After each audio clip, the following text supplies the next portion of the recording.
everyone, SwiftScripter here, and welcome back to our Blender tutorial series. So in the last video we introduced Blender and its interface. Today we're just going to dive into the fundamentals of 3D modeling, how to do certain things. So we're going to cover basics of vertices, edges, faces, introduce primitive shapes, and explore some mesh editing techniques. By the end of this tutorial, you'll be able to create simple objects and structures for game environments. So yeah, let's get started. So we'll begin by looking at the building blocks of 3D modeling, which are vertices, edges, and faces. These elements form the mesh of any 3D object. So here's our default cube, and if you want to start editing this, we'll want to switch to edit mode, something called edit mode. You can do this by pressing tab on your keyboard, or you can go to the mode drop-down menu at the top left and press edit mode. So to select the vertex, left click on it like this. You can select multiple vertices by holding down the shift while clicking. So hold shift, left click, left click, left click. And you can also move these vertices by pressing G and just moving your mouse around. To constrain movement to an axis, press X. You can also press escape to get out of that if you want to undo it. You can also press Y, press G and then Y again. So it's going to move it like this. It's just going to move it outside of the cube. Or you can press Z, so G, Z. That's how it moves. And yeah, something else I want to note is if you want to actually genuinely move the cube along with it, then press this, which is like X-ray mode. Hold left click and hover over this vertex, then hold shift again, hover over that, then do this. Now do G, X. So now it's gonna move. I'm gonna get out of this mode. G, X. It's gonna move the entire cube with it. So G, Y, G, Z. That's how it moves. And yeah. Now let's look at edges. So you can switch to edit mode by pressing 2. Now you can see the vertex disappeared.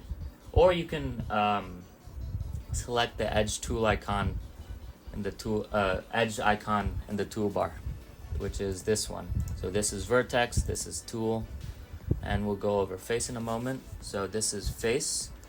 So you can do it by, you can move this too by holding shift, G.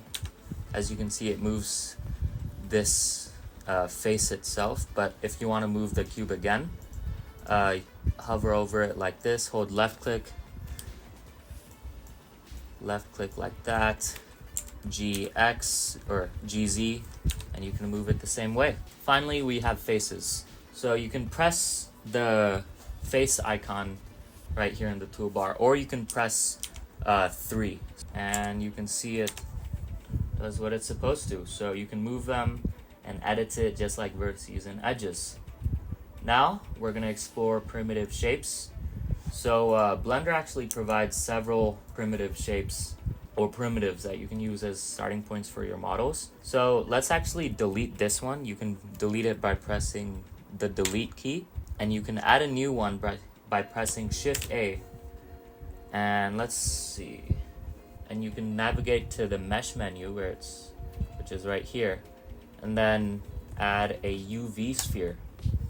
As you can see, once we added this, you can see its properties in the bottom left corner. You can adjust these parameters like the number of segments and rings to control its resolution. So let's see, if we keep increasing it, you can see it's more high quality, but then low, it's like there's only 4 segments, as you can see. 4. Make sure not to click out of this, but because we're just gonna keep editing, so do exactly as I am. So you can adjust the rings like this, radius like this, location, just things like that. I'm gonna undo all that.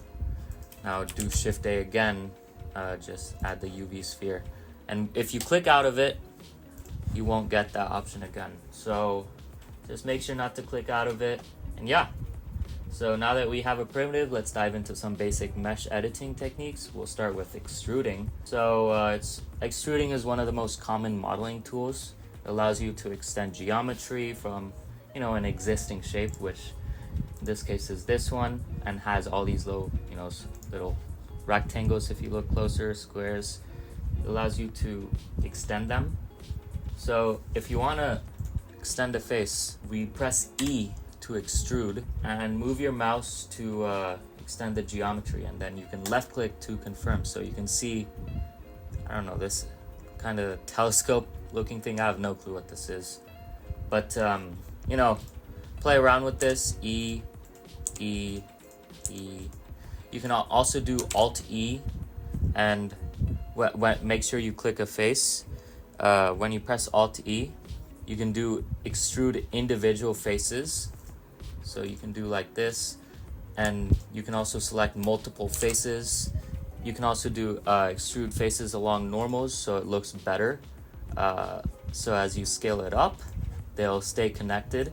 If you let's just say I'm just gonna extrude the faces without, I'm just gonna press E without doing those options. You can see the extrusion isn't perfectly aligned. I'll show you a better example of why the extrude faces along normals is important. So I'm just gonna press E right now. So you can see it just extrudes like that, but if we want to do extrude faces along normals, it will keep going in that angle. It won't stick to the, one that's right in the middle of it. So just something to keep in note. And another essential tool that's important is loop cuts. Loop cuts allow you to add new edge loops to your mesh, which is useful for adding detail. So you can press Control R while you're in edit mode, so press Tab. And this will basically activate the loop cut tool, and it hovers over then hover over your mesh to see a preview of the cut, then left click again to confirm. You can move it around it like this. You can also do some other cool things with this, like when you press Control R and hover over your mesh, you can use your scroll wheel, add the number of loop cuts you want. So if you keep scrolling up, it's gonna add this many loop cuts, and you can press Escape if you want it exactly as it was, centered, as Blender puts it. This is how you do it. These are loop cuts. You can extrude faces like these. I'm just gonna extrude these two faces, extrude faces along normals, and then you can scale it, Alt E again, extrude faces, scale it again, and this something cool. You can also do something called I for inset, which basically adds a smaller face or smaller face on the face you're editing right now. So if you do this right now, you can see, and move closer to the center, you can see there's two smaller faces here. Now you can extrude again, like this, do cool things like this. So just pretty cool stuff you can do with Blender. I usually make a lot of low poly objects, so just these are some tools you can use. Next, let's look at subdividing. So subdividing actually adds more geometry to your mesh by dividing faces into smaller sections, similar to that Control R, which is adding the loop cuts, but it's a bit different. So select the faces you want to subdivide. So right now I'm in my face mode. Select the faces you want to subdivide. So I'm gonna select these two, then right click, and then choose Subdivide. And as you can see, you can adjust the number of cuts in the operating panel. So if you keep increasing it, you can see it looks more like a Rubik's Cube. Just things like that, pretty cool stuff. And I don't use this tool that often, but if you guys want, you can use it. Just gonna extrude all this, and also I'll show you what happens if I extrude it. So you can see if I just press E and not doing it the way I initially was, which was extruding along the normals, it extrudes like that. But if you extrude it along the normals, it's much better. It's kind of connected, and if you want to remove that connection, you can do extrude individual faces, and it just goes in the direction it is right now. So things like that. And this looks, I don't know what this is. I guess a shooter or something, I'm not sure. But that's something you can do. Lastly, we have the knife tool. So the knife tool allows you to cut your own edges into the mesh which is manual. And if you want to activate the mesh, I recommend, so you got to press K for that first of all.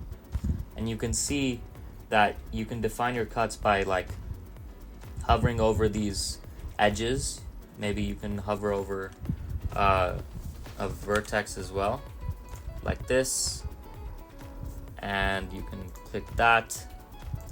Make sure it's green, and then you can finally make a full connection and then press enter. And as you can see, you made your own cut like this. Something I recommend doing is clicking on this like viewpoint, this viewport where you can press the axis and pan over to this. It's much easier to make it more even, and you can see if I do it like this, it's much easier to do without having to fear you may, let's see, control cut like that.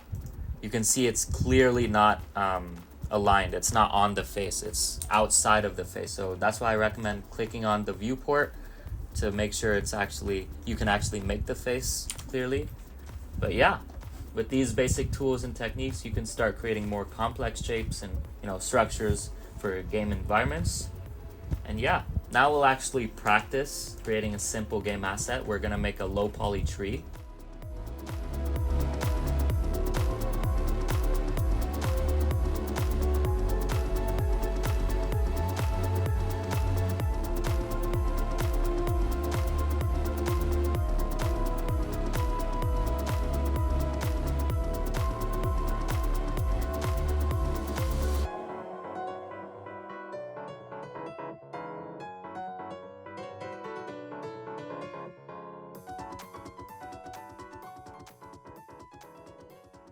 I guess this is our low poly tree. This is how it looks. So like I said, this is just part 2. You can do a lot more, but that wraps up our introduction to the fundamentals of 3D modeling in Blender. So we covered vertices, edges, and faces. We also explored primitive shapes and practiced basic mesh editing techniques.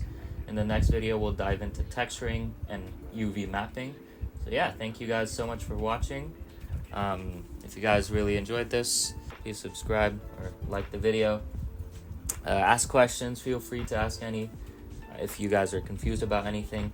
Of course, I'm just a kid. I don't go over it in depth. I'm not like a god, like Blender guru or someone like that. But thank you guys once again for watching, and I'll see you all in the next video.